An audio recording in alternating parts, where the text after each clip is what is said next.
Bien amigos, vamos a empezar a estudiar entonces la sección 14, inversiones en asociadas, todo el marco de todo esto que tiene que ver con la contabilización de inversiones en asociadas controladas y negocios conjuntos. Bien, ojo, ojo con lo siguiente. Esta sección 14 se aplica a la contabilización de las asociadas en estados financieros consolidados y en los estados financieros de un inversor que no es controlador, ¿listo? Pero que tiene inversiones en asociadas. O sea, usted puede ser un inversor que tiene inversiones en asociadas, pero que no tiene que hacer estados financieros consolidados, aplicará la sección 14. O usted puede ser un inversor que tiene inversiones en asociadas y además en controladas, entonces tendrá que hacer estados financieros consolidados. ¿Listo? En ambos casos se va a aplicar la sección 14. Si es un inversor que no tiene inversiones en controladas, ese no tiene que hacer consolidados y no tendrá que hacer tampoco los que se llaman estados financieros separados, porque realmente sus estados financieros son de individuales, no de una empresa que haga parte del grupo económico. María del Pilar dice, profe, ¿no aplica estados financieros consolidados por el porcentaje de la participación? No entiendo tu pregunta, María del Pilar. No la entiendo. Esta sección, lo que vamos a estudiar hoy, se aplica en los estados financieros consolidados, obviamente para una entidad que sea matriz de un grupo económico, y también se aplica en los estados financieros de un inversor que no es controlador, o sea, un inversor que no consolida con nadie, pero que tiene inversiones en asociadas. Ese también debe aplicar la sección 14. ¿Y por qué la norma hace esta aclaración? Porque las entidades que son matrices de grupos económicos que tienen que hacer estados financieros consolidados, usualmente también presentan unos estados financieros separados. Y aquí en Colombia por demás son obligatorios los estados financieros separados. En los separados usted no tiene que hacer nada de esto que vamos a mencionar en la sección 14. En los estados financieros separados, o sea los no consolidados, las inversiones en asociadas, controladas y negocios conjuntos se miden como si fueran simples instrumentos financieros. O sea, se miden por el costo o se miden por el valor razonable. Como la mayoría de entidades no tienen valor razonable porque no cotizan en bolsa, entonces se resultan midiendo al costo. Bien, en los estados financieros separados. A ver qué nos dice María del Pilar.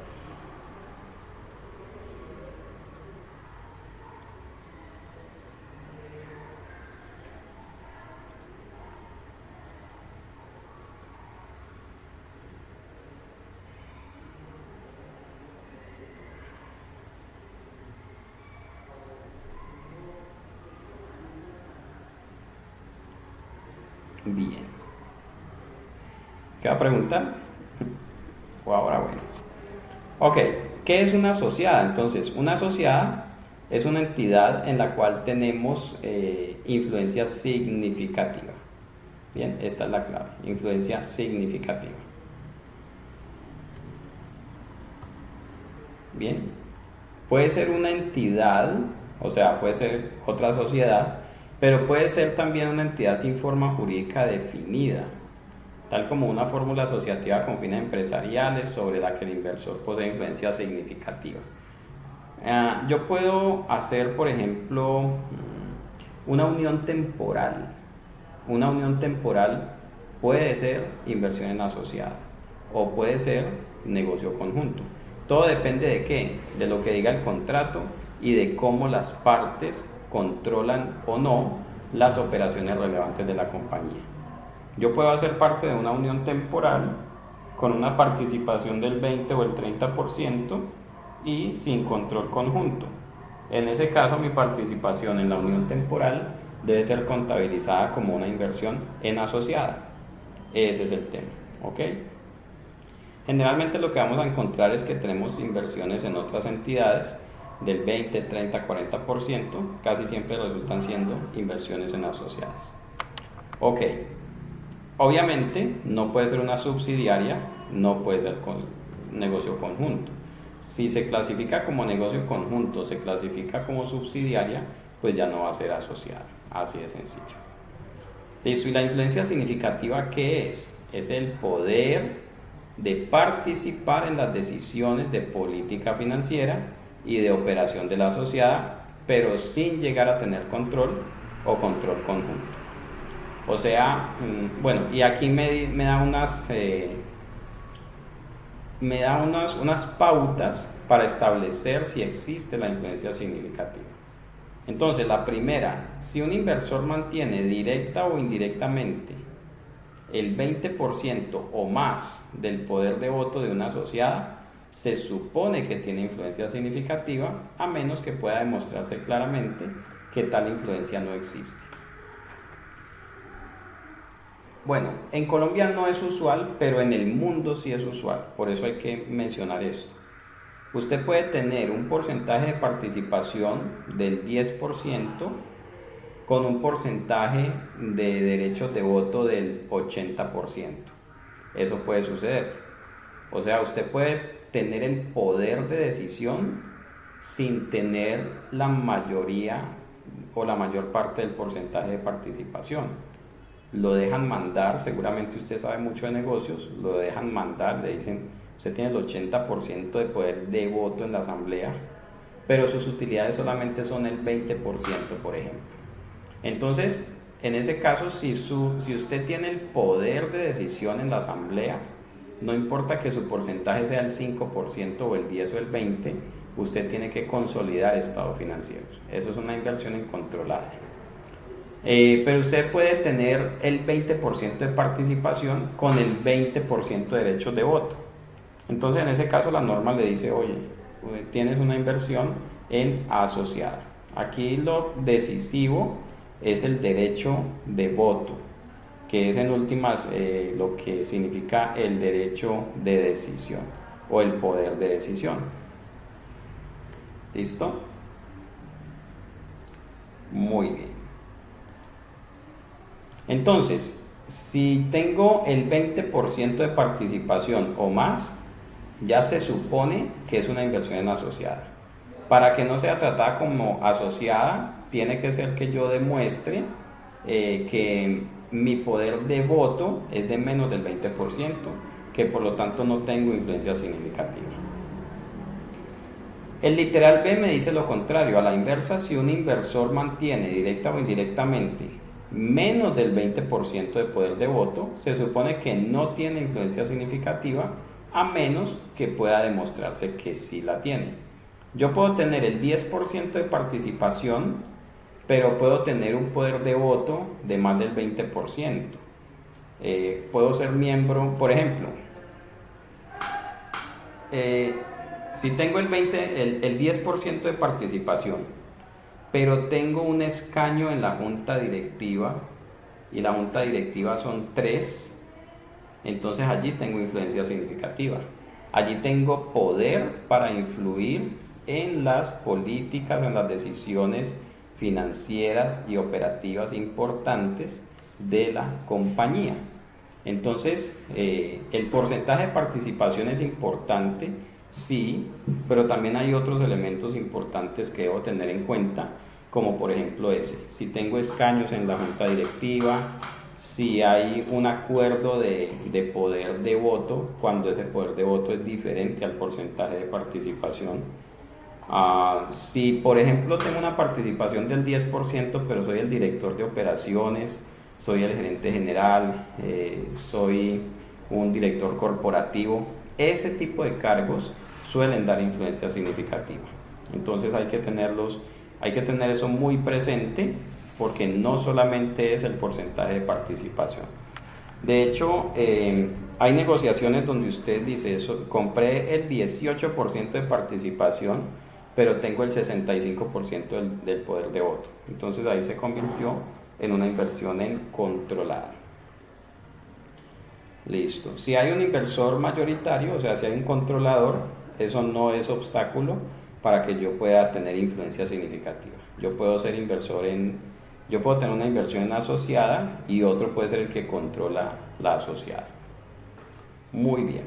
Entonces, ¿qué nos dice la norma? ¿Cómo se miden las inversiones en asociadas?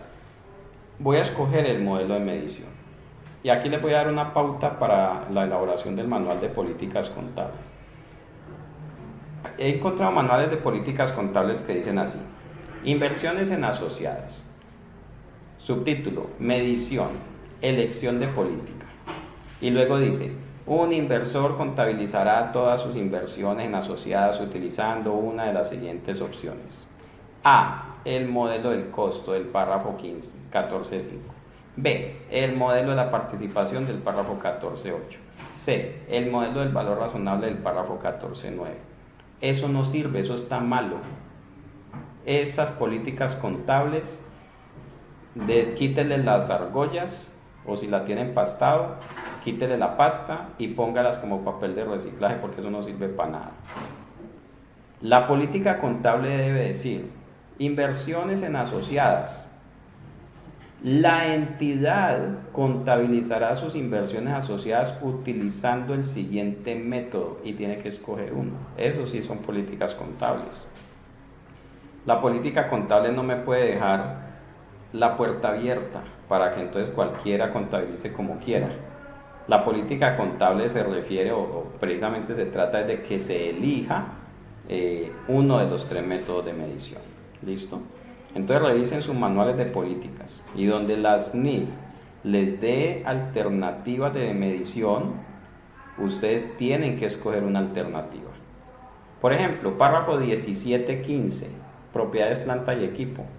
El párrafo 17.15 dice: la entidad decidirá o elegirá entre el modelo del costo y el modelo del valor revaluado.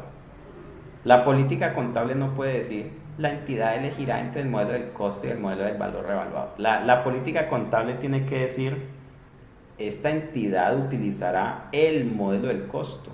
Eso sí es política contable. La política contable es precisamente elegir el tratamiento contable que se le dará a una partida. ¿Listo? Muy bien. Yo sé que las de ustedes no están así, pero de pronto la de algún amigo, compañero, vecino, no sé. Entonces, si usted encuentra con alguien que tenga una política así, dígale: esto póngalo como reciclaje y haga otras que sí sirvan. Bien, entonces, ojo con lo siguiente: ¿cómo se elige el modelo?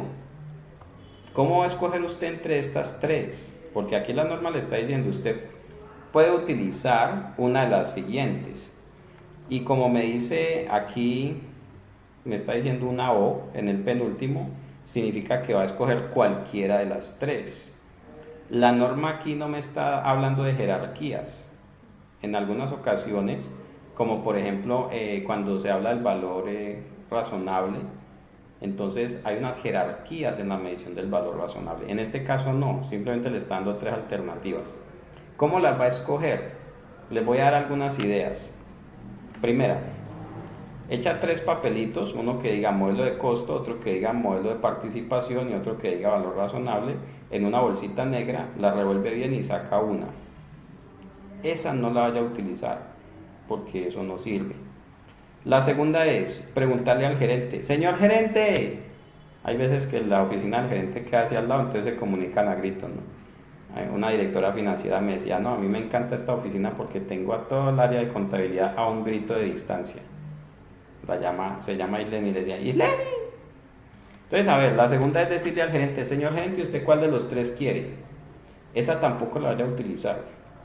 O sea, las políticas contables no se eligen al azar, ni se eligen por lo que el gerente quiera. Ojo con eso. Entonces, para eso tenemos que utilizar lo que nos dice la sección 10. Vamos a ir un momentico a la sección 10. Por aquí.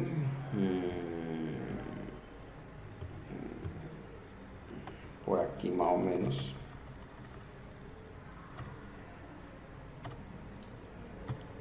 El 10. Entonces el 10.4. Listo, por aquí dice: ¿cómo se seleccionan y aplican las políticas contables? Aquí está el famoso párrafo 10.3 que dice Qué lástima, dice Jorge. Sí, esas metodologías no sirven. Entonces la misma norma nos va a decir cómo es que se eligen. El 10.2 dice que las políticas contables son los principios, bases, convenciones, reglas y procedimientos específicos adoptados por la entidad. El párrafo 10.3, el famoso que dice, pues, si la norma habla de algo, usted tiene que cumplirlo a menos que no sea material. Listo. El 10.4 nos dice, si la norma no habla de algo en específico, entonces usted va a elegir una política que sea relevante y fiable, y fiable significa que cumpla todo esto.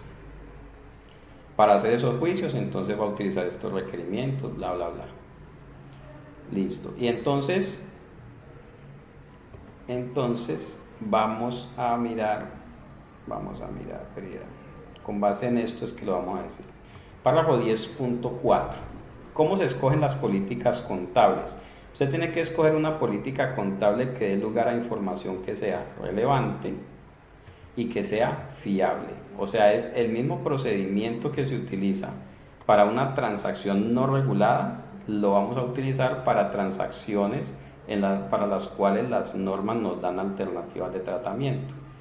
Entonces usted tiene que probar, usted tiene que poder demostrar que la política contable que está escogiendo da lugar a información relevante y da lugar a información fiable. Y se puede apoyar también en el párrafo 10.8, literal B, cambio de políticas contables. Nos podemos apoyar en ese. ¿Por qué? En algunas ocasiones uno dice, vamos a cambiar esta política contable por esta otra. ¿Eso se puede hacer? Claro que sí, pero el párrafo 10.8 le dice, usted cambiará la política contable solamente si el cambio da lugar a que los estados financieros suministren información fiable y más relevante sobre los efectos de las transacciones, sucesos o condiciones en los estados financieros. Entonces, la elección de política contable me debe permitir que mis estados financieros muestren información lo más fiable y lo más relevante a los usuarios. O sea que de las tres alternativas que nos está dando el párrafo 14.4, yo tengo que escoger la alternativa que me dé información más fiable, información más relevante para los usuarios de los estados financieros. ¿Ok?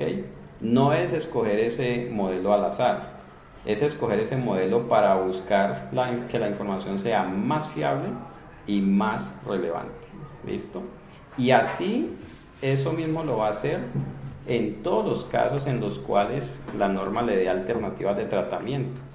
Si la norma le da varias alternativas de tratamiento, usted va a escoger aquella alternativa que dé lugar a unos estados financieros más fiables y más relevantes. ¿Listo? Entonces, ojo con ese detalle. Si a mí me dicen, profe, ayúdeme a revisar estas políticas contables, yo lo primero que voy a buscar es todas aquellas partes donde la norma me da alternativas de tratamiento y le voy a preguntar, ¿usted por qué escogió esta en lugar de esta otra? Muy bien. Empecemos con el modelo del costo, tal vez uno de los más sencillos. Entonces, en el modelo del costo vamos a medir las inversiones distintas de aquellas para las que haya un precio de cotización publicado. Ojo que aunque la norma le está dando tres alternativas, nos está diciendo también que si hay un precio de cotización publicado, tengo que utilizar ese precio de cotización, o sea que me tengo que ir a modelo de valor razonable. Solamente para inversiones en entidades que cotizan en bolsa. Listo. La mayoría de nuestras inversiones pues va a ser en entidades que no cotizan. Entonces la va a medir al costo menos deterioro de valor. En ese caso vamos a reconocer los dividendos y cualquier otra distribución recibida procedente de la inversión como ingresos, sin tener en cuenta si las distribuciones proceden de ganancias acumuladas, surgidas antes o después de la fecha de adquisición. ¿Listo? Y el párrafo 14.7 es el que me hace zancadilla y me dice, un inversor medirá sus inversiones en asociadas para las que haya un precio de cotización publicado mediante el método del valor razonable. Entonces mire que la elección no es libre. Aquí ya me está poniendo una restricción. Si la entidad cotiza en bolsa, debe utilizar un modelo de valor razonable. Listo, entonces vamos a hacer un ejercicio por aquí.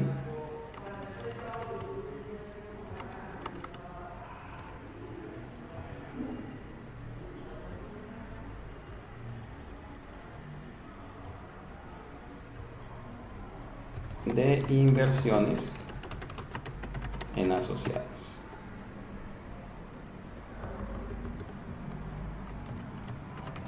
Listo, una entidad, pongámosle aquí un título a esto, inversiones en asociadas. Una entidad adquiere el 35% de participación en otra entidad. Llamemos a esta B y llamemos a esta A. ¿Listo? El poder de voto y el porcentaje de participación en utilidades son iguales. Listo. El precio de la adquisición es, digámosle, 50 millones. Listo, entonces usted aquí lo único que va a hacer es lo siguiente.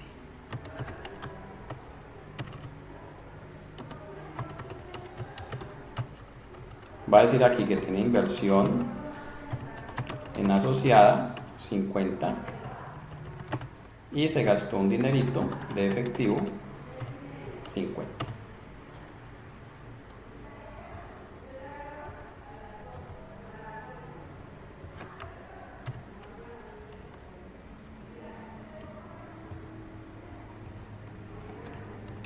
Listo, y hasta aquí nada extraño, todo bien. ¿Listo? Vamos a decir lo siguiente: al cierre del periodo, la asociada tiene un valor patrimonial de 300 millones.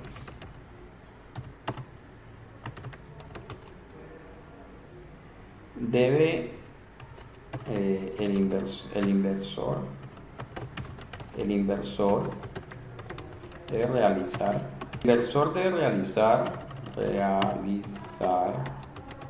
algún ajuste en su inversión. ¿Se acuerda que antes se hacía eso del ajuste a valor intrínseco? Entonces, ¿será que tengo que hacer algún ajuste?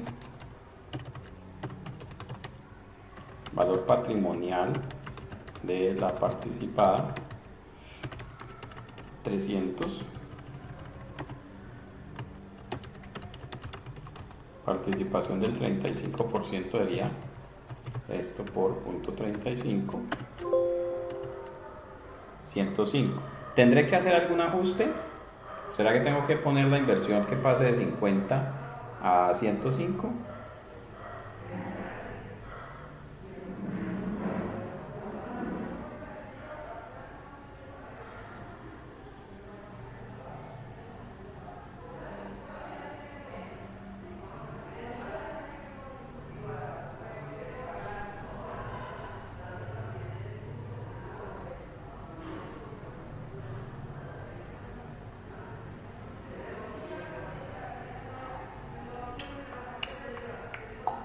Corre el reloj.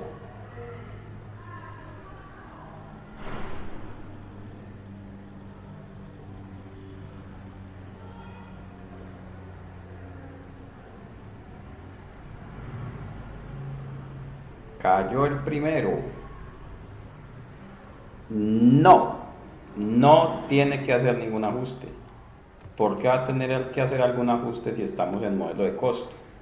Y sobre el modelo de costo solamente me dice, la va a medir al costo. Costo es lo que usted pagó efectivamente por esa participación. ¿Listo? lo que usted pagó por esa participación. Y si tiene dividendos u otras distribuciones, entonces la va a reconocer como ingresos. Así de sencillo. No hay ajuste a valor intrínseco. Respuesta: no. La entidad, el inversor, no ajustará el valor de la inversión proveniente de incrementos patrimoniales en la participada. ¿Listo? Ok. Entonces, pregunta interesante. ¿Qué pasa si la participada presenta pérdidas? Ah, interesante. En ninguna parte me dice que si la participada tiene pérdidas, entonces yo tenga que contabilizar las pérdidas también.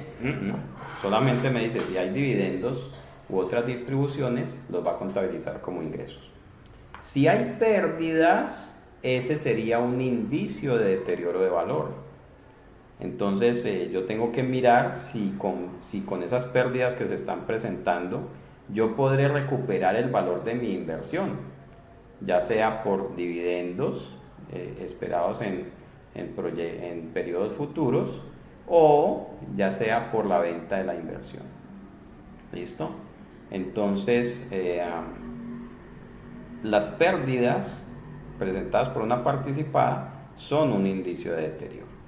¿Ese es el método más común en Colombia? Pues realmente sí, es el más sencillo de hacer, sin complicarnos tanto, y también da lugar a información fiable y relevante.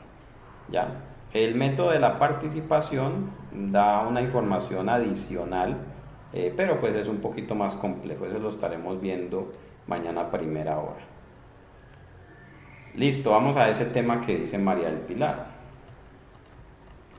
María del Pilar dice: al cierre del periodo, la participada reporta utilidades por 60 millones. Entonces, vamos a decir aquí utilidades 60, participación 35%. Ojo, no es que reporte utilidades, vamos a decir decreta dividendos. Decreta dividendos por 60 millones de pesos, y ni siquiera al cierre del periodo, en marzo del año siguiente. Bien, porque las utilidades no se decretan el 31 de diciembre, sino que se decretan en la asamblea. Entonces son 60 millones, yo tengo participación del 35, entonces voy a decir que de esos 60 hay 21 para mí. Entonces voy a decir aquí cuenta, débito, crédito. Voy a decir aquí cuenta por pagar dividendos, por cobrar, perdón, dividendos, por valor de 21 millones. Y voy a decir aquí ingreso ordinario, dividendos. Si no se decretan, no hago nada. Si se decretó 0 utilidades, no pasa nada. ¿Listo? Y ojo con esta pregunta que les voy a hacer. Si la participada decreta dividendos en acciones, ¿se debe hacer alguna contabilización por parte del inversor?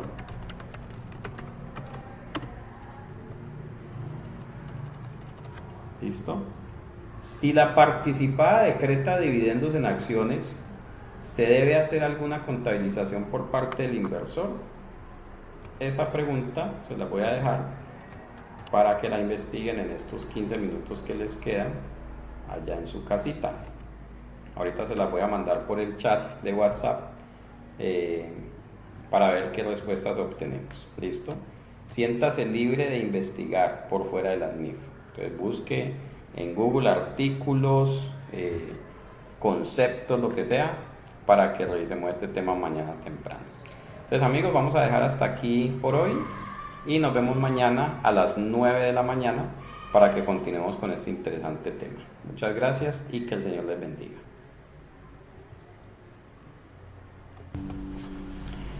Bueno amigos, entonces vamos a continuar con el tema de inversiones en asociadas. Voy a dejarles unos últimos recomendaciones, tips, inversiones en asociadas, medidas al costo. Listo, entonces tenga en cuenta lo siguiente. Primero, no se ajustan las inversiones a valor intrínseco.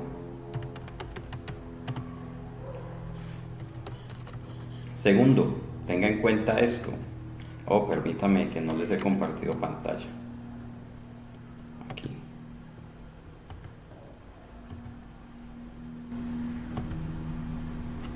Listo, me confirman por favor si tienen ya imagen de mi pantalla.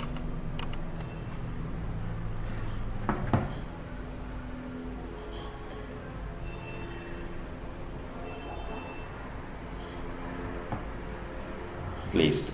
Entonces, algunos tips de inversiones en asociadas medidas al costo. Primero que todo, tengan en cuenta, no se ajustan a valor intrínseco, no se ajustan por las utilidades generadas por la asociada. Segundo, los dividendos decretados se reconocen como ingreso de actividades ordinarias. ¿Listo? Si la asociada presenta pérdidas, esto es indicio de deterioro. Indicio solamente, no significa que usted vaya a tomar las pérdidas y las vaya a traer acá proporcionalmente como deterioro del valor. No funciona así. Si la asociada presenta pérdidas, es un indicio de deterioro y hay que hacer el análisis de deterioro. Hay que analizar si de esa sociedad se va a recuperar el valor invertido, ya sea a través de dividendos futuros o a través de la venta de la inversión. ¿Ok? Ese es el análisis de deterioro que se debe hacer cuando la sociedad presenta pérdidas.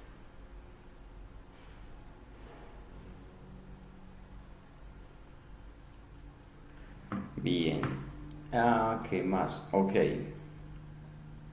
Listo, por ahora esto, si recuerdo algo más, entonces se los dejo saber. Ahora vamos a ver entonces cómo sería el siguiente modelo de medición, que es el del método de la participación.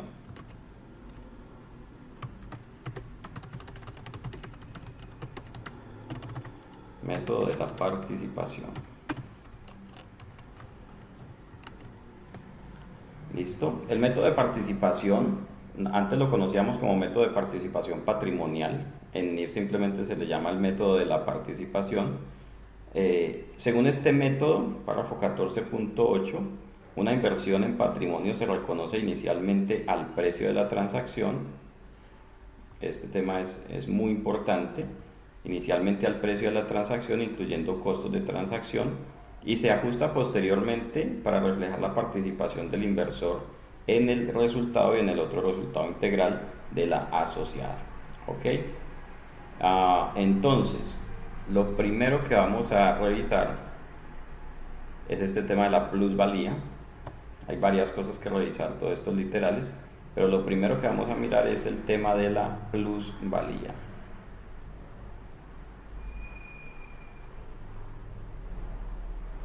¿Y por qué es lo primero que vamos a revisar? Porque esto es lo que se hace cuando se adquiere la inversión. Hay que contabilizar la plusvalía en la adquisición de la inversión. La plusvalía en el momento de la adquisición de la inversión en una asociada, un inversor contabilizará cualquier diferencia positiva o negativa entre el costo de adquisición y la participación del inversor en los valores razonables de los activos identificables netos de la asociada, de acuerdo con los párrafos 19.22 al 19.24. Este tema lo vamos a ver en un rato al final de esta sesión o el próximo viernes, no sé si vayamos a alcanzar. Un inversor ajustará su participación en pérdidas o ganancias de la asociada después de la adquisición para contabilizar la depreciación o amortización adicional de los activos depreciables o amortizables, incluyendo la plusvalía, calculada sobre la base del exceso de valores razonables con respecto a sus importes en libros en el momento de adquirir la inversión. ¿Entendieron? Bueno, esto queda claro, vamos con el siguiente punto. No creo. Bueno, vamos a analizar este literal C, que es, yo creo que es el tema más complejo en lo que tiene que ver con la medición de las inversiones. Vamos a entender esto de este literal C, qué es lo que nos está diciendo. Entonces, lo primero, ojo, identifiquemos esto, el momento de la adquisición de la inversión.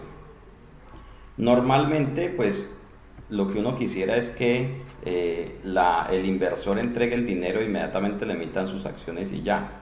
Ese sería el momento de la inversión. Pero muchas veces la fecha de la adquisición puede extenderse en el tiempo. Por ejemplo, es posible que el inversor primero pida unos estados financieros, los analice, luego hagan un contrato de emisión de acciones o un contrato de compra y venta de acciones. Después de ese contrato de compra y venta de acciones, entonces viene la forma de pago, cómo me van a pagar, si van a pagar en dinero, en especie. Luego está el tema de cuándo vamos a tomar los escaños en junta directiva, si tenemos lugar a ellos, todo ese tema. Entonces, básicamente la fecha de la adquisición es la fecha en la cual el inversor adquiere la influencia significativa sobre la inversión. Y esa influencia significativa es simplemente cuando se cumplen las condiciones o la definición de influencia significativa. Cuando, por ejemplo, podemos ya participar en la junta directiva de la entidad, o si la adquisición involucra que nos den un cargo como el director de operaciones, pues cuál es la fecha en la cual entramos a ejercer ese cargo. Bueno, luego nos habla de una diferencia entre el costo de adquisición y la participación. Solo voy a resaltar algunas palabras. La participación de los activos netos identificables de la sociedad. ¿Ok? Entonces vamos a hacer un caso para explicar lo que significa esta frase. Vamos por acá, método de participación, y vamos a hablar de la plusvalía en adquisición de la inversión.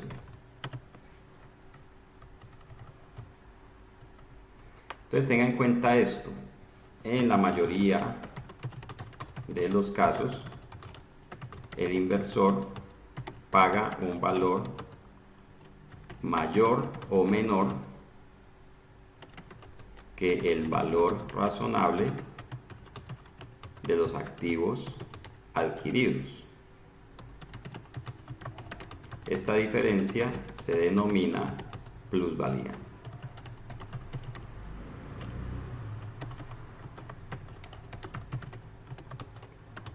Y puede ser positiva o negativa. La plusvalía se reconoce como un activo intangible en los estados financieros del inversor. Ojo, al adquirir una inversión en asociada, el inversor debe medir su participación en los activos adquiridos al valor razonable. Entonces vamos a mirar este ejemplo. Ejemplo 1. Un inversor A adquiere el 35% de participación en la entidad B.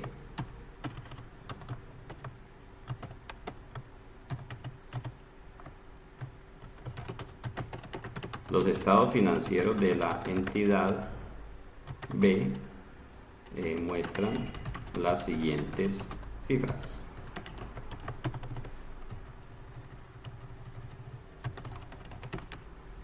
activos, supongamos que tienen 2.400 millones.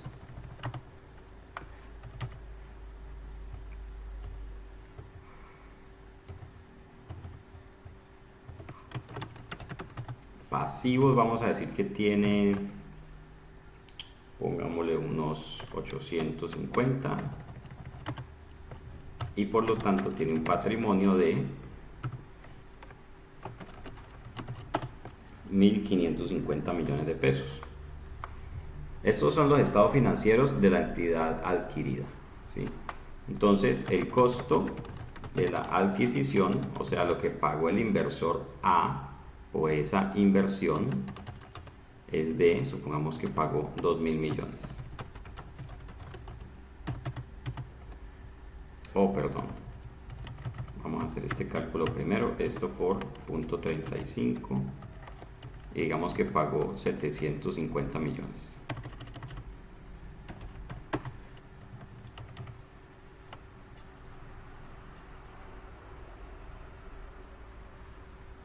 Listo.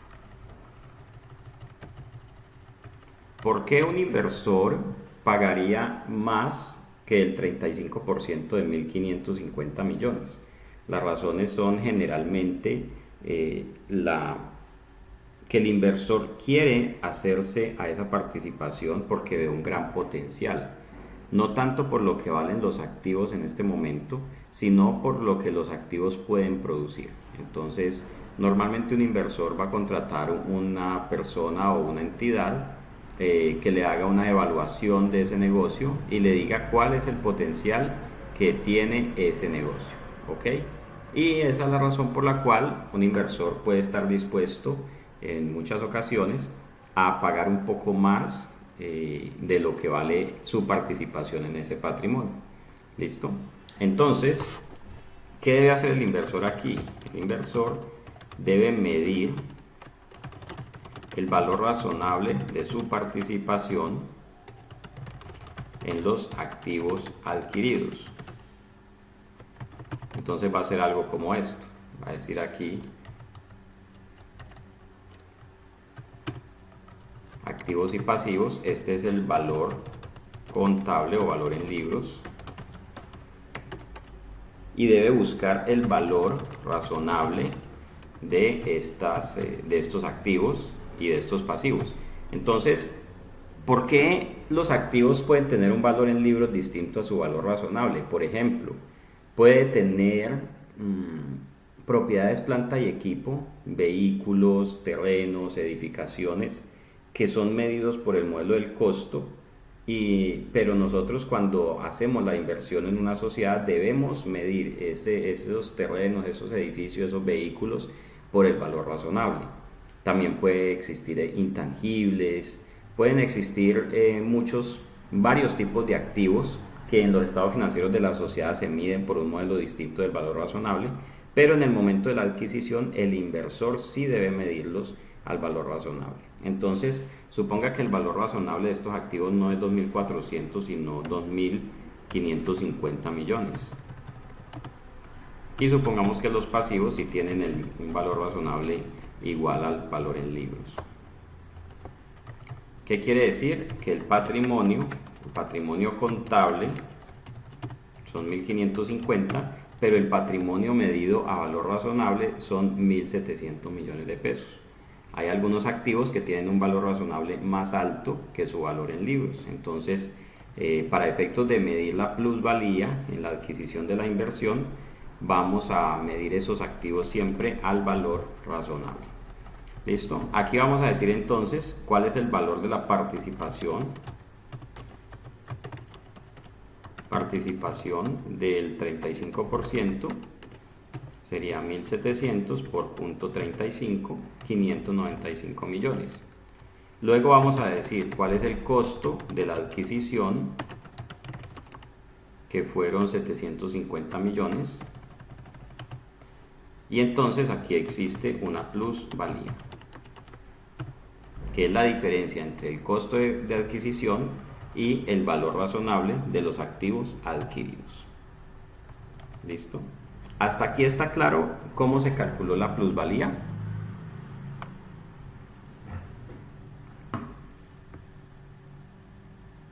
Perfecto. Esto lo hacemos siempre que compramos participación en una inversión que va a ser clasificada como asociada o que va a ser clasificada como controlada. La sección 19 es la que habla de ese tema. Muy bien. Entonces ahora, ¿cómo se contabiliza esta inversión? Contabilización de la inversión.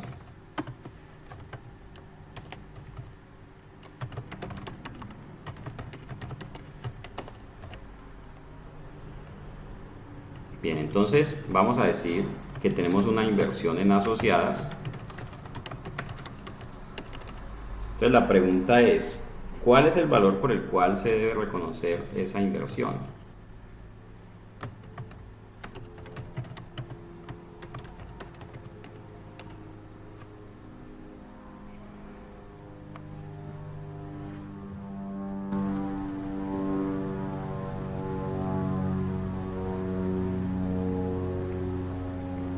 ¿Cuál será ese valor? ¿Por qué valor debo reconocer la inversión?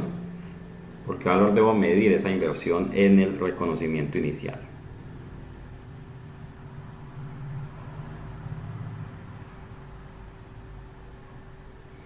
Listo, entonces digamos que la lógica nos dice que debería ser por 750, pero ¿qué me está diciendo la norma?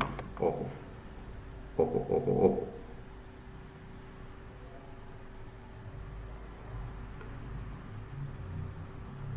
Lo que pasa es que la norma, digamos, no es tan clara como uno quisiera que fuera.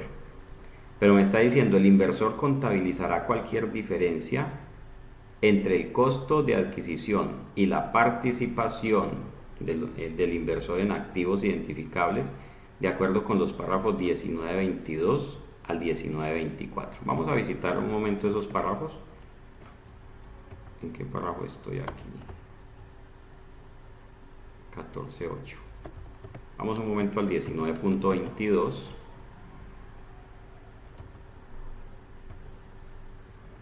Plusvalía.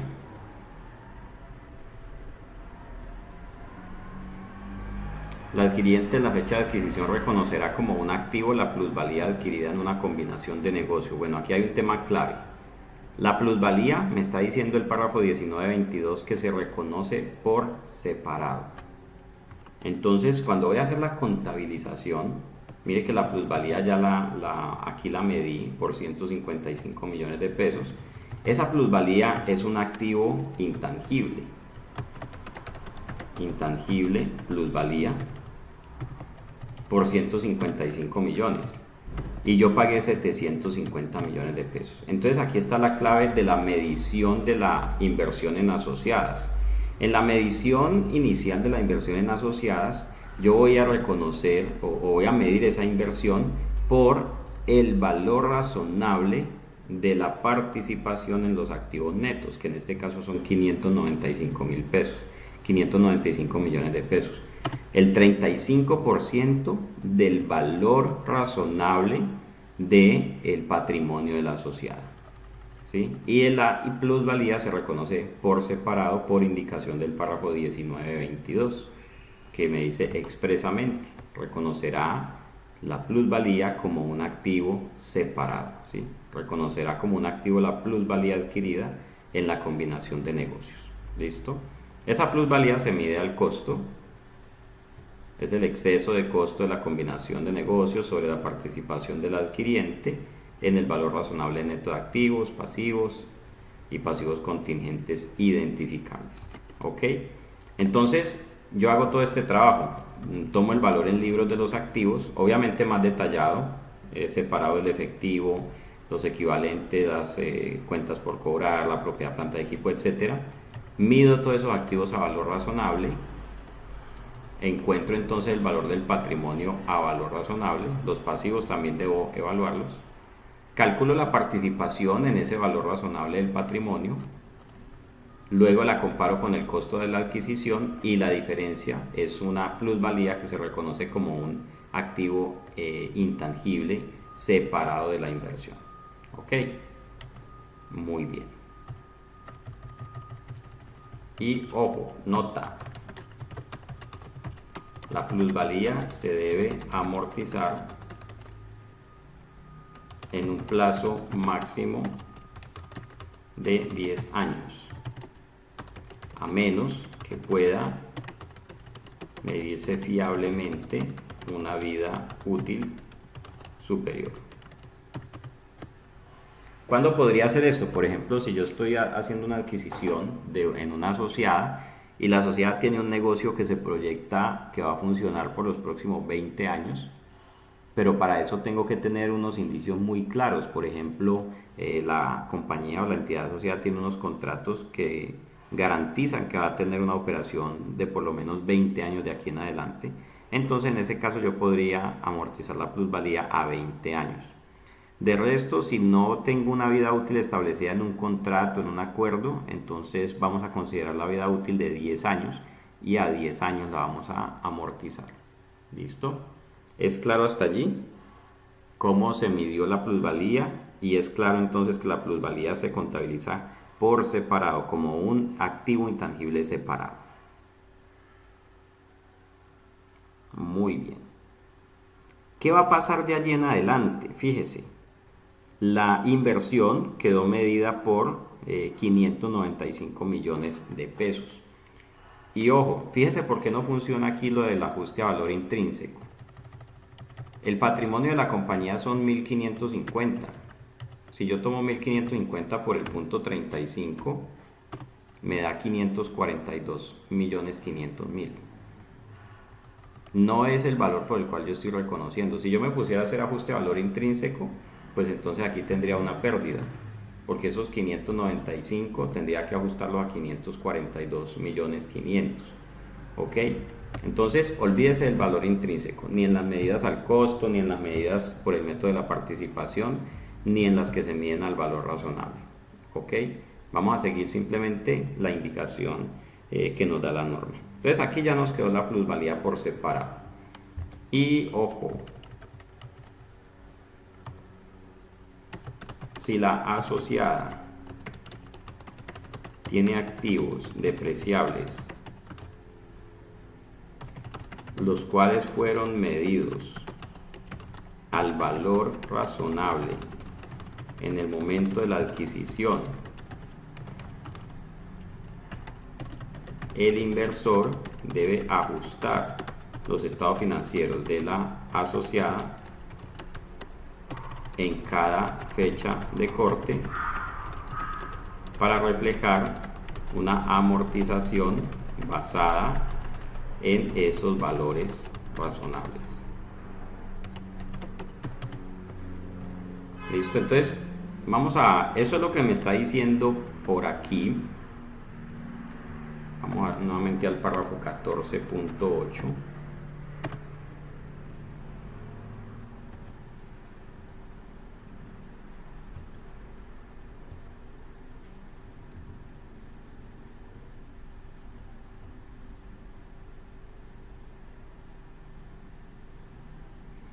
Un inversor ajustará su participación en las pérdidas o ganancias de la asociada después de la adquisición para contabilizar la depreciación o amortización adicional de los activos depreciables o amortizables, incluyendo la plusvalía de la asociada, calculadas sobre la base del exceso de sus valores razonables con respecto al importe en libros en el momento de adquirir la inversión.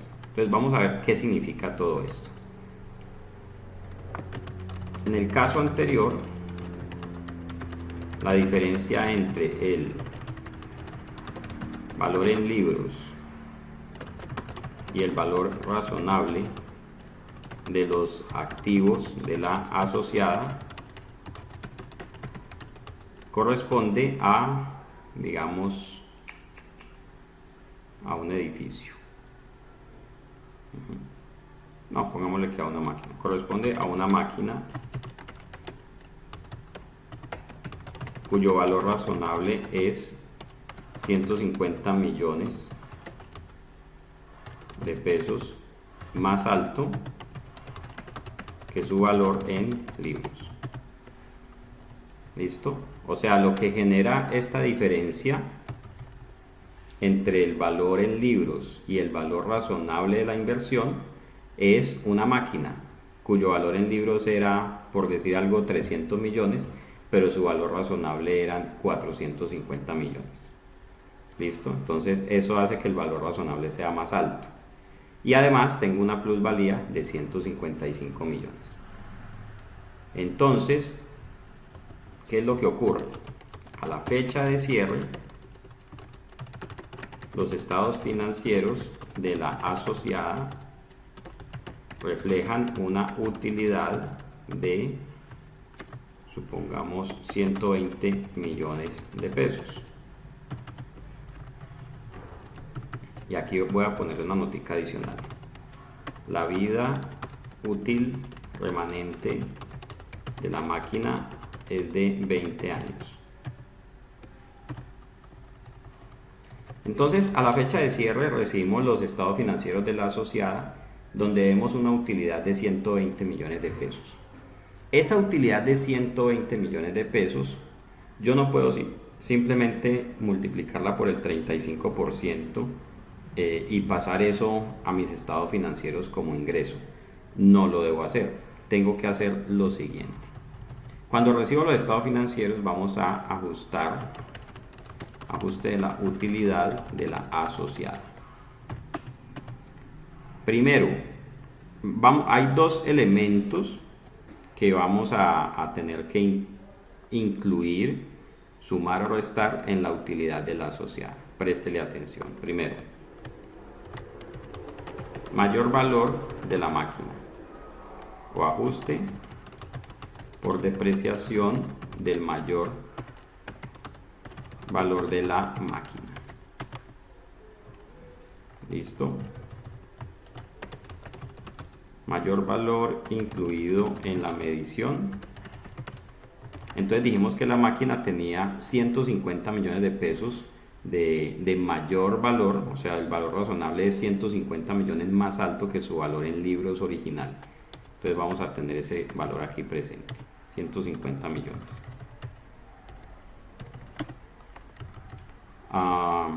Depreciación anual, pues va a ser 150 dividido 10 años, que es 20 años, que es la vida útil remanente. ¿Sí? 20 años, aquí lo dijimos. Entonces, la utilidad de la asociada va a ser 120 menos esta depreciación de este valor adicional. Y otro ajuste al que se somete esa utilidad es la depreciación de la plusvalía. Entonces vamos a decir que la plusvalía tiene un valor de, lo tenemos acá, 155 de depreciación anual. Recuerde que la plusvalía va a tener una vida útil máxima de 10 años, a menos que se pueda probar que es superior a 10 años. ¿Listo? Entonces con eso, utilidad o más bien ajuste por método de participación va a ser utilidad reportada por la asociada, que fueron 120 millones, menos depreciación adicional de máquina, que serían 7.500, menos depreciación de plusvalía, 15.500. ¿Listo? Y entonces este sería la utilidad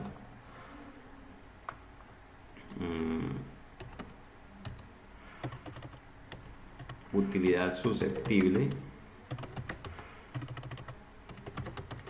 de participación. Sería el neto de estos tres, 97 millones.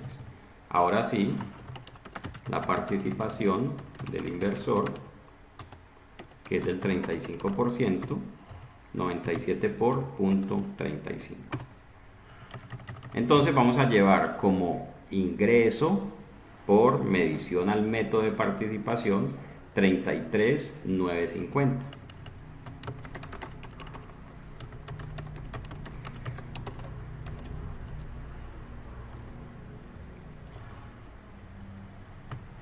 inversiones, método de participación, se incrementa por 33,950 y vamos a tener un ingreso de actividades ordinarias 33,950. Lo que hice fue tomar la utilidad reportada por la asociada, le pongo un gastico de depreciación adicional porque tiene unas máquinas que tienen un valor razonable más alto que su valor en libros. La depreciación de la plusvalía también la incluyo allí. Y entonces la utilidad susceptible de participación son 97, le pongo el 35% y eso es lo que voy a reconocer como mayor valor de la inversión y como ingreso de actividades ordinarias. ¿Claro hasta allí el procedimiento, amigos?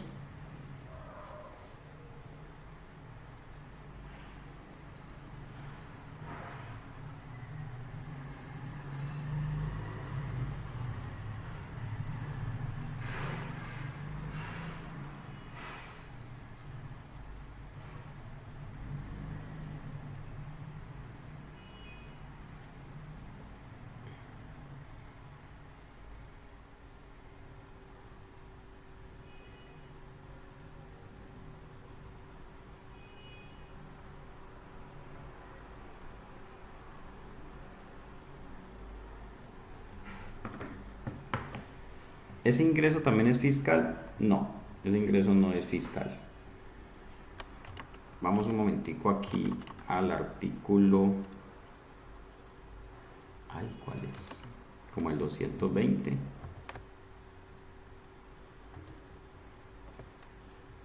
Artículo 220. Vamos a ver si es. No, ¿cuál era?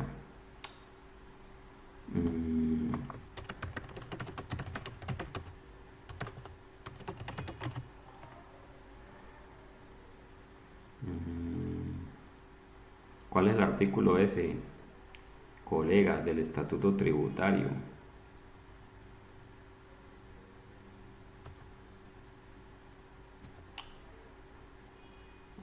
Ese me olvidó esa vaina.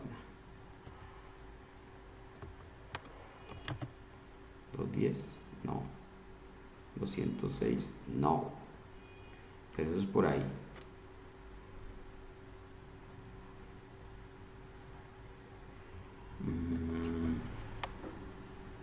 Bueno, tengo que averiguarlo, o si alguno lo sabe me lo dice.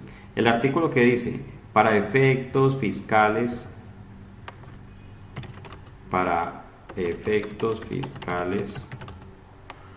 no, los ingresos contables son también fiscales, excepto artículo 28, estaba pero bien lejos. A ver, dividendos, venta de bienes inmuebles, transacciones de financiación, ingresos de vengados por aquí está.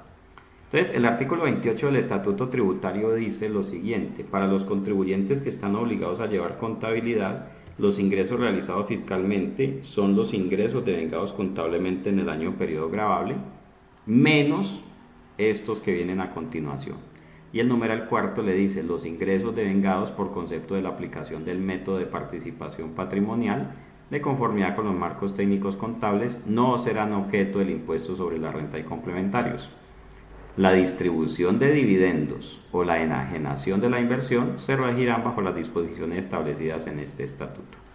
Entonces, el método de la participación no es un ingreso fiscal, hay que depurarlo al momento de hacer la declaración de impuestos.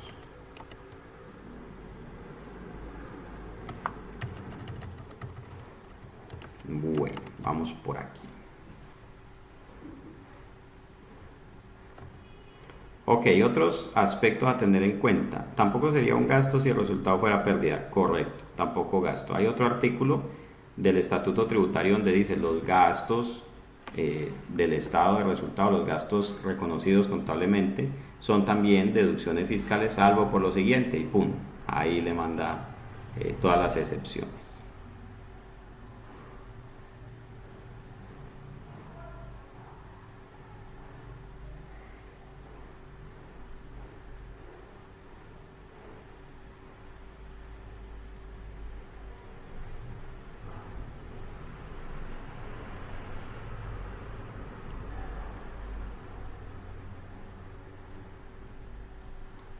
Bien, bueno, a tener en cuenta también lo siguiente. Primero, distribuciones y otros ajustes del importe en libros. Las distribuciones recibidas de la asociada reducirán el importe en libros de la inversión. Podrían también requerirse ajustes al importe en libros como consecuencia de cambios en el patrimonio de la asociada que surjan de partidas de otro resultado integral. Cuando la asociada me entregue los estados financieros, yo voy a ajustar el valor de la inversión por la utilidad generada, no los dividendos decretados, sino la utilidad generada, y cualquier variación o cualquier efecto en el otro resultado integral. Por ejemplo, si la asociada hizo una revaluación de propiedades, planta y equipo con efecto en otro resultado integral, entonces yo en mis propios estados financieros debería también reconocer mi participación, siempre y cuando mi política también sea de medición por el valor revaluado. Ojo con ese tema, ya vamos a hablar de eso más adelante. Entonces, si la sociedad distribuye utilidades, o sea, decreta dividendos, entonces yo voy a contabilizar un menor valor del importe en libros. ¿Por qué? Porque los dividendos recibidos de la sociedad, cuando la sociedad decreta dividendos, lo que hace es que está disminuyendo su patrimonio. Y como mi modelo de medición es a la participación patrimonial, pues una disminución de patrimonio genera una disminución del valor de la inversión. ¿Ok? Entonces vamos a hacer el ejemplo. Dividendos decretados por la asociada.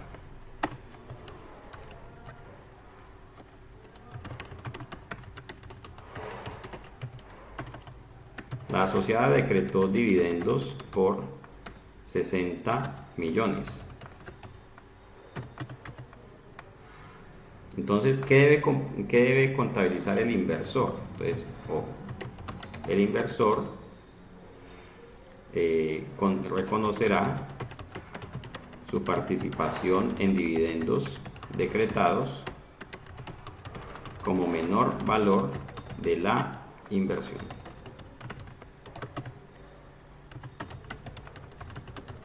Dividendos decretados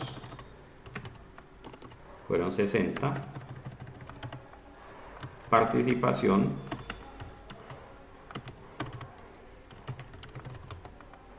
35%, 60 por punto 35 son 21 millones.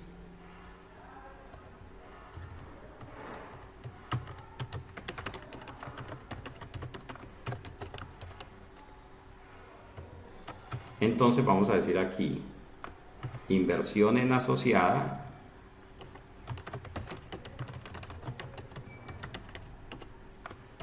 o incluso esta misma cuenta, inversión en método de participación, vamos a hacer un crédito de 21 millones de pesos. ¿Y el débito a dónde es? Cuenta por cobrar a la asociada. ¿Listo? Los dividendos decretados por la participada, por la asociada en este caso, son menor valor de la inversión. ¿Por qué no son ingresos? Porque los ingresos, cuando yo hago medición por el método de participación patrimonial, los ingresos los estoy reconociendo a la fecha de corte. Cuando la asociada me pasa los estados financieros, allí mismo yo digo cuál es mi ingreso por medición al método de participación.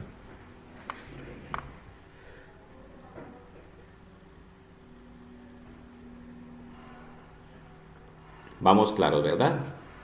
¿Quiénes están conectados? Vamos a ver. Vicente, Andrés, Lina, María del Pilar, Nancy y Wilson. Perfecto.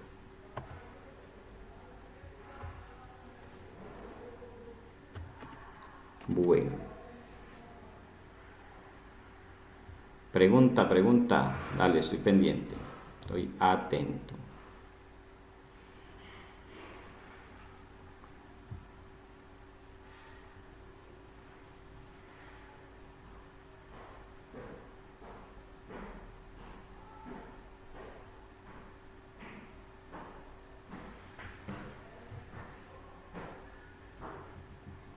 Dice, pero en este caso aún no hay obligación de consolidación de estados financieros. Claro que no. Las asociadas no se consolidan. Las que se consolidan son las controladas. ¿Listo? Entonces, cuando hay asociadas, no vamos a consolidar. Si solamente tengo inversiones en asociadas, no tengo obligación de hacer consolidación de estados financieros. Bueno, el literal B nos habla de los derechos de voto potenciales. Yo puedo tener derechos de voto potenciales y tenerlos en cuenta al decidir si hay influencia significativa y todo eso.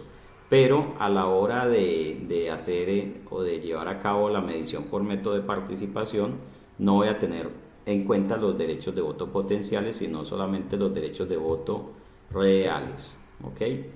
Eso en Colombia no es muy usual, aquí simplemente se negocia y ya se establece cuál fue el derecho de voto de cada uno y suele ser a la par. Ok, estas inversiones tienen que ser también evaluadas por deterioro de valor, según la sección 27. Nosotros ya vimos la sección 27, deterioro de valor. En el caso de las inversiones, fíjese que, por ejemplo, en este caso, la inversión en asociada, ¿qué valor tiene en este momento? Vamos a mirar qué valor tiene. Primero contabilicé por acá la adquisición de la inversión por 595 millones de pesos. Luego la disminuí reconocí por aquí un mayor valor por método de participación y luego la disminuimos por dividendos decretados. Esa inversión tiene a hoy un valor en libros de 607 millones 950 más la plusvalía, que son 155 millones menos la amortización, que la tengo por aquí, la amortización de la plusvalía,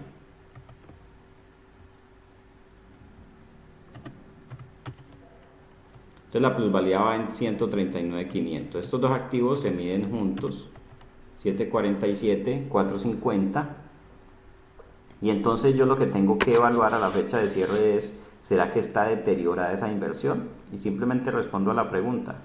Yo podré recuperar esos 747 vía, por ejemplo, dividendos que me dé la asociada o vía venta de mis participaciones. Si yo hago el análisis y concluyo que en mi participación en esa sociedad se puede vender por encima de 747.450.000, entonces voy a considerar que la inversión no se encuentra deteriorada. Esa inversión se encuentra en estado normal. Bien.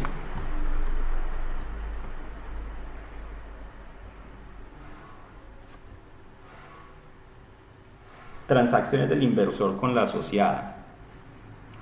El inversor eliminará las ganancias y pérdidas no realizadas procedentes de transacciones ascendentes de la asociada al inversor y descendentes del inversor a la asociada, en función de la participación del inversor en la asociada.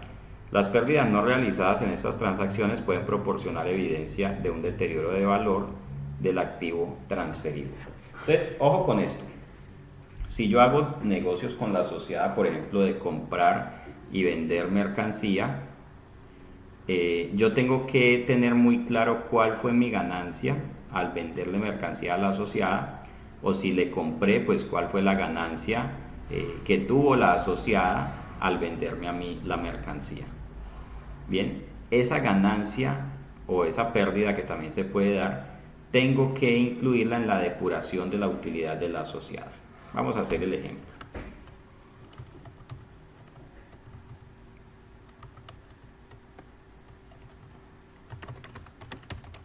Transacciones entre el inversor y la asociada.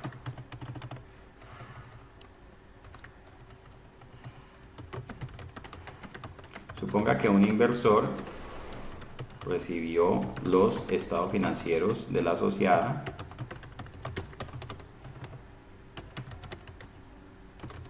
y en ellos se refleja una utilidad de 500 millones.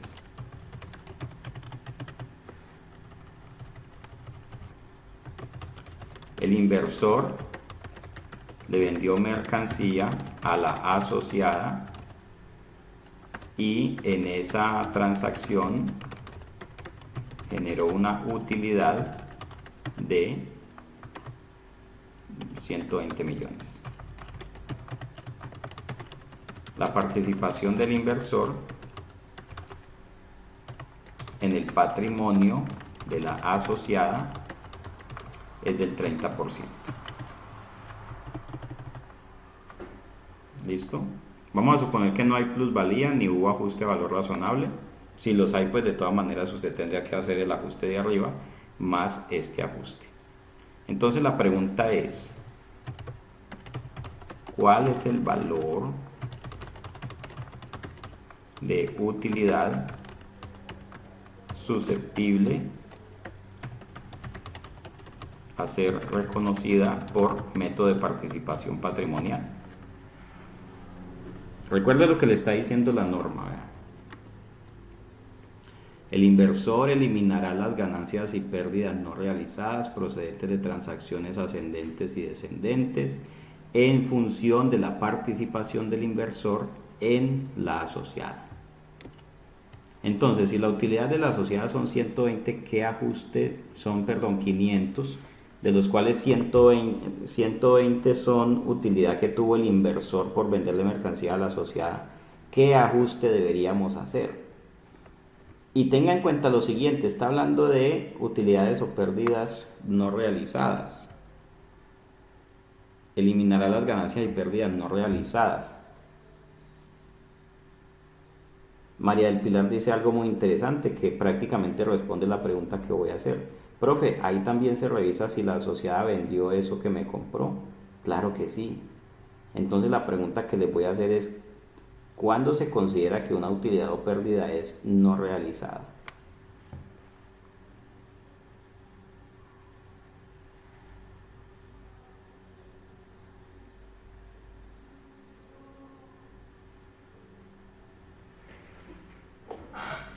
Entonces dice María del Pilar, cuando no se ha vendido lo que compró la asociada. Y esa es la respuesta. Si la asociada no ha vendido lo que le compró al inversor, entonces se considera que eso es una transacción no realizada con terceros independientes. ¿Sí? Esa es la respuesta. Entonces, yo tengo que depurar la utilidad de la siguiente manera.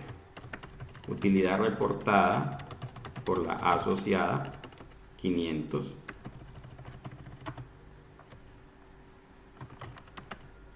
Y ojo cómo me está hablando aquí la norma.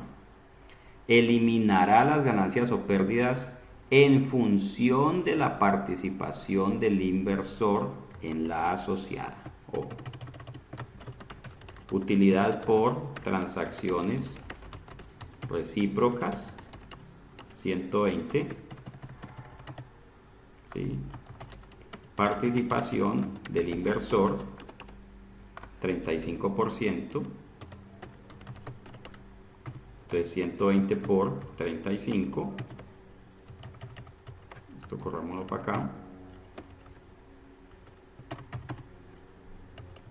¿Sí? Entonces utilidad. Primero hagamos aquí el 35. Participación del inversor 35 en estos 500. 175.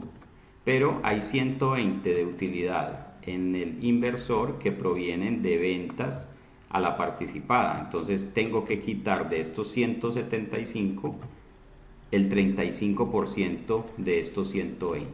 ¿Ok? Entonces, utilidad a reconocer por método de participación.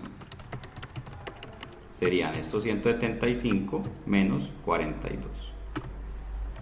Listo, 133.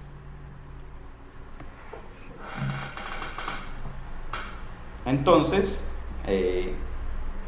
la utilidad que reporta la asociada no la traigo directamente a los estados financieros del inversor, sino que primero tengo que mirar si alguna parte de esa, si yo como inversor he tenido utilidad en transacciones con la asociada que se consideren utilidades no realizadas, o sea, que no se hayan realizado ante terceros.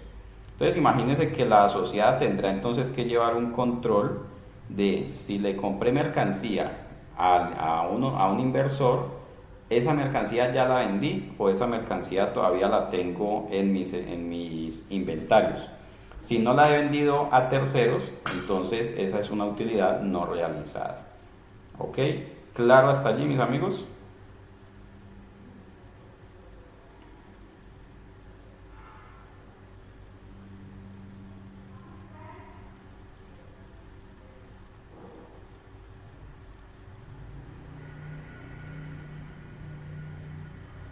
Ok.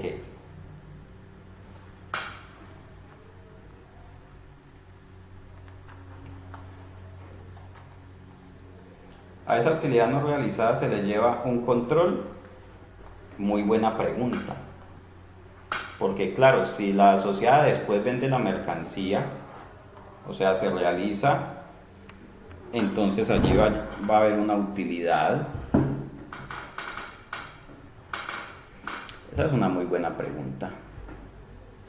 Es más, si en esos 500 millones hay una utilidad por la venta de una mercancía que yo le había vendido el año anterior, yo el año anterior castigué las utilidades mías, depurando, este año debería volver o debería reconocer la utilidad que el año pasado no reconocí. Oiga, esa es una pregunta muy interesante. Voy a incluirla en mis ejercicios para próximos diplomados. Porque claro, en algún momento yo voy a tener que reconocer esos 42 millones de pesos de utilidad. Y sería entonces en el año en el cual la asociada realmente venda esos productos a terceros. Entonces sí, lleven un control de esas utilidades depuradas, porque en algún momento van a tener que reconocerlas.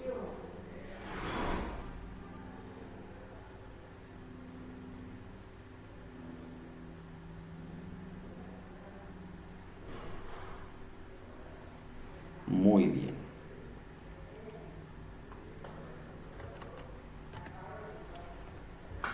Ok, ¿qué más tenemos que tener en cuenta? ¿Sería una revelación en mis estados financieros? Pues fíjese que creo que en la revelación no se pide, pero es una información muy importante. Yo sí lo haría, yo sí lo revelaría.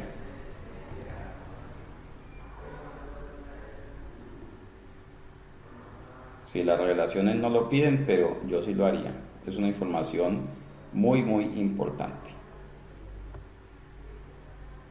Listo. Siguiente punto, fecha de los estados financieros de la asociada. Los estados financieros de la asociada que voy a utilizar deben tener una fecha de corte igual a los estados financieros del inversor. Si no se puede una fecha igual, pues por lo menos que no sean muy diferentes. Por ejemplo, que no tengan más de 90 días entre el uno y el otro.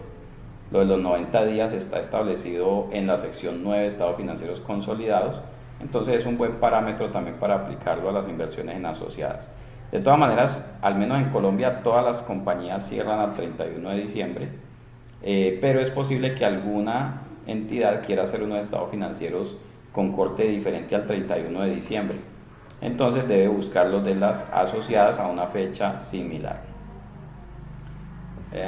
Si fuera impracticable, el inversor utilizará los estados financieros más recientes disponibles de la asociada con ajustes realizados por los efectos de transacciones o sucesos significativos. Básicamente, por ejemplo, si el inversor va a hacer unos estados financieros a marzo y la asociada solamente tiene a diciembre, entonces le vamos a pedir los estados financieros de diciembre más unos estados financieros o una información de propósito especial, un balance de prueba de enero, febrero y marzo. Y entonces formulamos unos estados financieros a marzo con esa información y allí es donde aplicaríamos el método de participación patrimonial si la fecha de corte del inversor fuera diferente a la fecha de estados financieros de la asociada. Bueno, y el punto G, llegamos al punto G, mis estimados amigos, políticas contables de la asociada. Este punto G, al igual que el punto, creo que el B, no,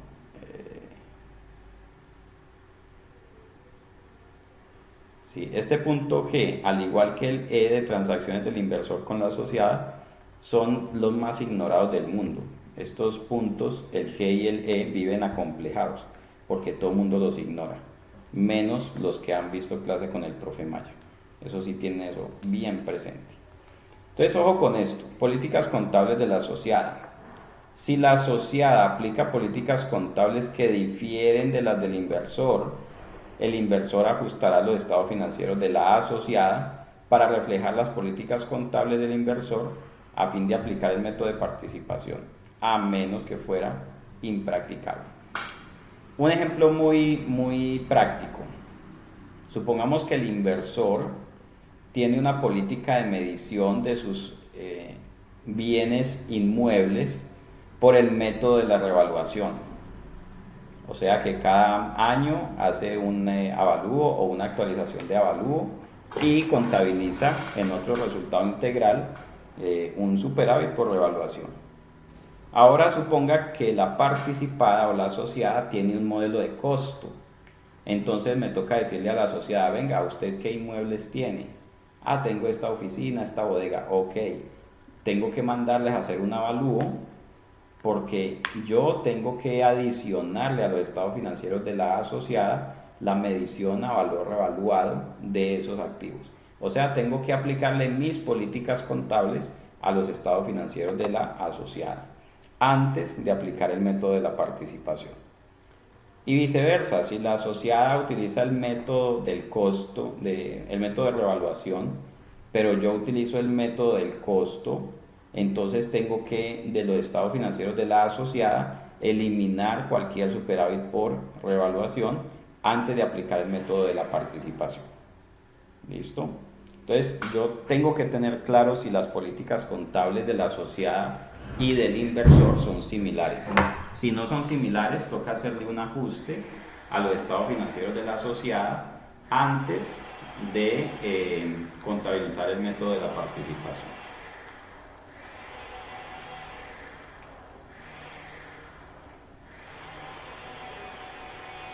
Bueno, siguiente punto. H, pérdidas por encima de la inversión. Bueno, como ustedes entonces ya saben, si la sociedad tiene pérdidas, pues yo voy a reconocer también unas pérdidas en mis estados financieros que van a empezar a disminuir el valor de la inversión. ¿Qué pasa si el valor de la inversión, por efecto de pérdidas, llega a ser cero? Se perdió tanto dinero que el valor de mi inversión llegó a cero. Entonces la norma me dice, usted, el señor inversionista, solamente va a reconocer pérdidas adicionales si es que usted ha incurrido en obligaciones o ha salido por deudor, fiador, codeudor, deudor solidario de la asociada. En ese caso usted tendrá que reconocer incluso unas provisiones porque en algún momento le va a tocar pagar esos dineros. ¿Ok? Entonces, vamos a leer este literal H, pérdidas por encima de la inversión.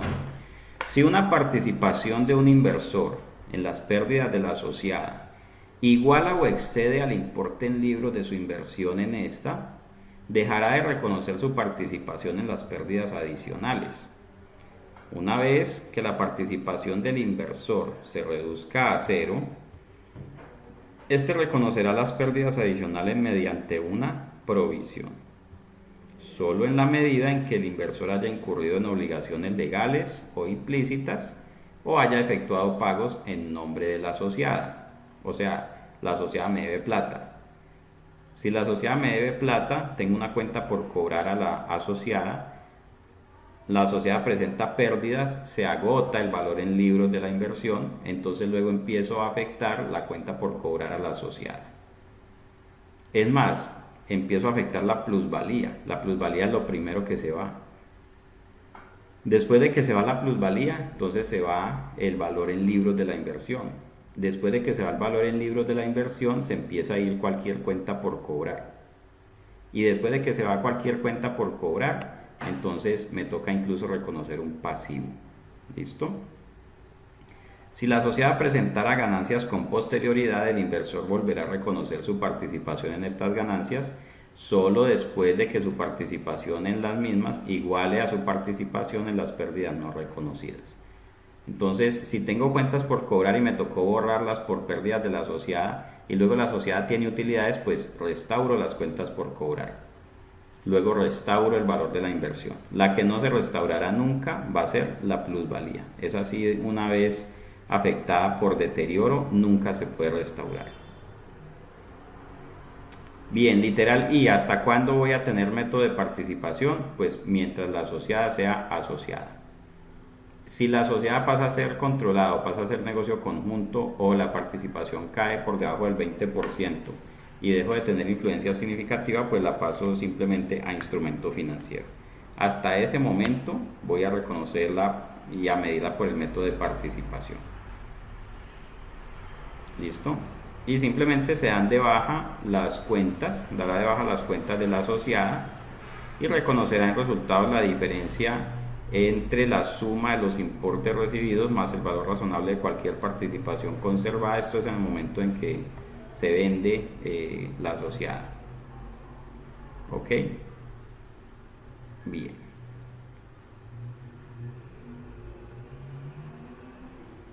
Listo, entonces eso es el método de la participación. Fíjese que en el método de la participación tenemos la concepción de que simplemente es tomar los estados financieros de la asociada y calcular la variación del patrimonio, le meto el porcentaje que yo tengo y listo. La norma me dice, no, tenga cuidado con algunas cositas, como transacciones entre compañías, también el tema de la medición inicial de la plusvalía, el tema del ajuste en depreciaciones si es del caso, el tema de las políticas contables que deben ser uniformes, ¿sí? Todo eso hay que tenerlo en cuenta a la hora de aplicar el método de la participación. Bueno, y por último tenemos el modelo del valor razonable. Yo puedo medir mis inversiones en participadas por el valor razonable. En Colombia no va a ser muy usual porque muy pocas inversiones cotizan en bolsa. Y si una inversión no cotiza en bolsa, prácticamente yo nunca la voy a medir al valor razonable. La voy a dejar al costo o la voy a dejar al método de la participación. ¿Ok? El modelo de valor razonable es muy sencillo. Cuando se reconoce una inversión en asociada inicialmente, un inversor la medirá por el precio de transacción. El precio de transacción excluye costos de transacción. O sea que si pagué 700 millones de pesos por esa inversión, todo se va a reconocer como inversión y ya. No me pongo a medir activos y pasivos a valor razonable, buscar plusvalía, etcétera, nada. Lo que pagué por ella, ese es el valor de la inversión. Luego, en cada fecha sobre la que se informa, busco el valor razonable, ¿sí? Si el valor razonable cuando yo compré fueron 700, que fue lo que pagué, y a la fecha de cierre el valor razonable ya son 800, entonces yo lo que voy a hacer es que incremento el valor de la inversión en 100 millones de pesos y contabilizo un ingreso por 100 por medición a valor razonable de inversiones en asociadas. Si el valor cae, pues entonces también voy a decir que tengo una pérdida por medición a valor razonable de inversiones en asociadas. Y listo, es lo más sencillo que hay, pero solamente aplica cuando la asociada cotiza en bolsa. Bueno, la información a revelar, las asociadas siempre van a ser activos no corrientes. Voy a revelar la política contable que elegí, el importe en libros de las inversiones en asociadas y el valor razonable cuando existan precios de cotización. Voy a separar las inversiones que mido al costo y voy a revelar los dividendos y otras distribuciones que me enviaron y por tanto yo reconocí como ingresos. Si son por método de participación, entonces revelaré la participación en resultados, en el ORI y en cualquier operación discontinuada si la hubiere. Si contabilizo por el valor razonable, entonces toda la información que requiere el párrafo 1141 al 1144 también la voy a incluir. Listo. Bueno amigos, no sé si tengan alguna duda, pregunta, inquietud sobre inversiones en asociadas.